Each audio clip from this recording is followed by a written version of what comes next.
There's an unease, there's a restlessness that I think can move you forward. There's a certain vibration that because you're not settled, it's not peaceful necessarily. I think tension can be creative.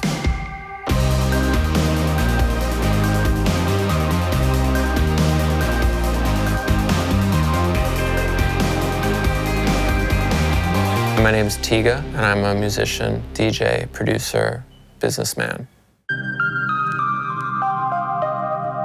I grew up in Montreal and in India, in Goa. Basically, my parents, they traveled a lot. I don't like to call my parents hippies because they weren't really, like it's an oversimplification. They were definitely of that era in terms of feeling like they wanted to explore the world.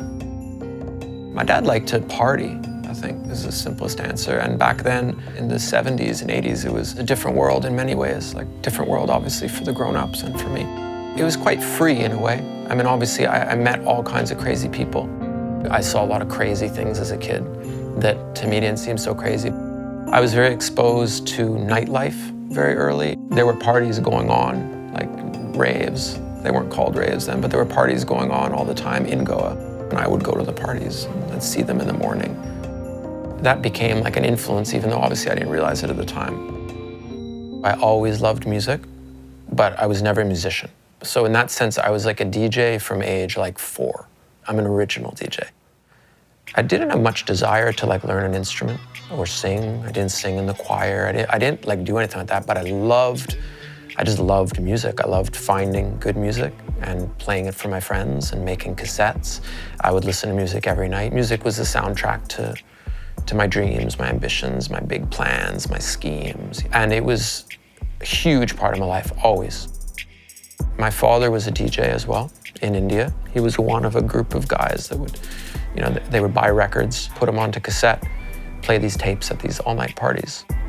Even when I was really young, I would help my dad. I would make the tapes for him. But growing up in India when I was a kid, I don't know, I was like, it was amazing. I mean, it's still my favorite place in the world, Goa. I still like to go there. I've been many times.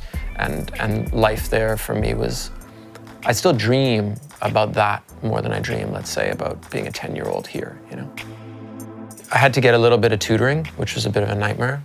Like it was very hard for me French, because I'd come back here and I'd have to, be up on my French. It was a bit tricky for me missing a lot of school. That was the worst part. I'd come back to Montreal and people weren't even nice to me. I think they resented me.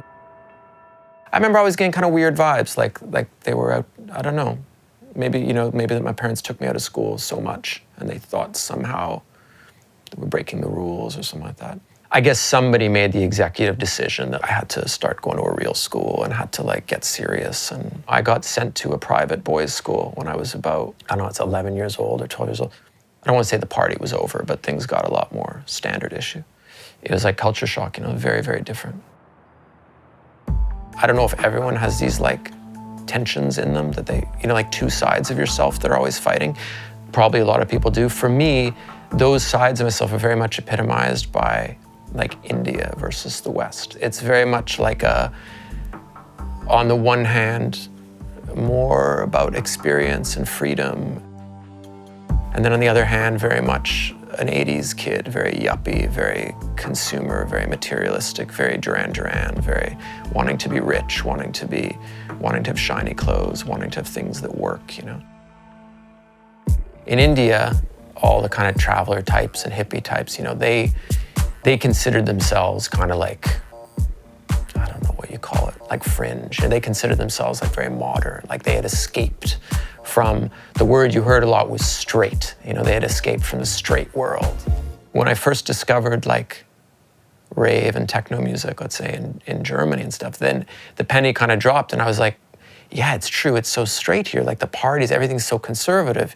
Why couldn't we have some of that here? I was very entrepreneurial at that point. I was ridiculously ambitious. I mean, it was crazy. I was possessed, So every single thing I did back then, as soon as I could think it, I would just do it myself. So I opened a record store. I would throw raves, I threw parties, I did weekly nights at nightclubs. At that time, it was all about like building up the scene. It was very communal. I mean, Montreal always had a cool scene. It had a good house music scene, it had a big gay scene, it had a kind of like post-disco kind of scene that had been strong in the 70s and strong in the 80s. So it wasn't like backwater, you know, it was good, but there was nothing of any significance happening with like the new sound. There was nothing for the kids, there was nothing techno, there was nothing hard, there was nothing rave. So me and my friends just started to try to do what we could. Solstice was a party, I think it was March '93. It was the first rave in Montreal. It was the first party with more than one room. It was the first time where a lot of DJs were flown in from all over the world. Some things were like not organized yet. In that sense, it was still quite underground. For example, tickets were only cash. We had no credit card machines. We had no anything. So like, I remember you'd be, by like 6 in the morning, I'd have all the money in a backpack. And you'd be dancing, or DJing or whatever, like on stage with the money as the money built up. Those early days, I'd have to like get my dad or someone to like pass by at like 3 in the morning and throw like a backpack in the car. But these are all things now that seem so like obvious, but I don't know, I was like 19. And like a 19-year-old doing like a 3,000, 4,000 person party right in the faces of like the established club owners in Montreal. People had never seen that many people at a party before. So it was a big deal. Finding something that you're so in love with at that age is like a very powerful thing, That's the thing I'm most thankful for in my life, is that, I never had to wrestle with like, what am I gonna do with my life? If you're young and you get like a real passion, like something you're really so into, it's like a very powerful combination,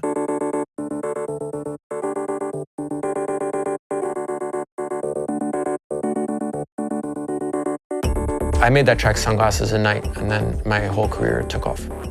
That was 2001. It took about an hour and a half to make the track. So it was like, it was the first track I really made.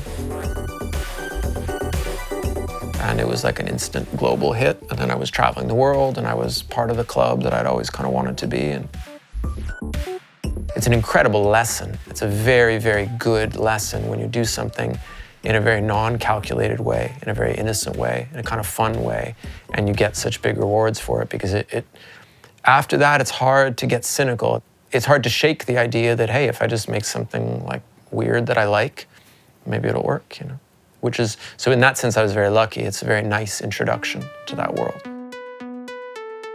Most traveling DJs, like global DJs, we're all traveling kind of all the time. So for me, I travel, I'd say 3 out of 4 weekends.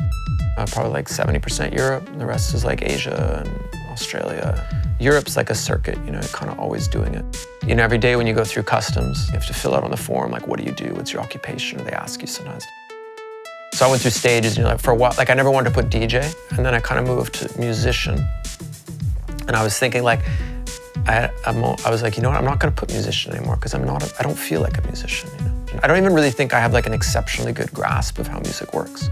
I think I can make really good stuff because I think I have good ideas and I have an interesting take on things. But it's definitely something about mixing elements together. It's definitely about hearing a sample in a song, and just before you can identify what you're doing, just deciding that that should go with something else.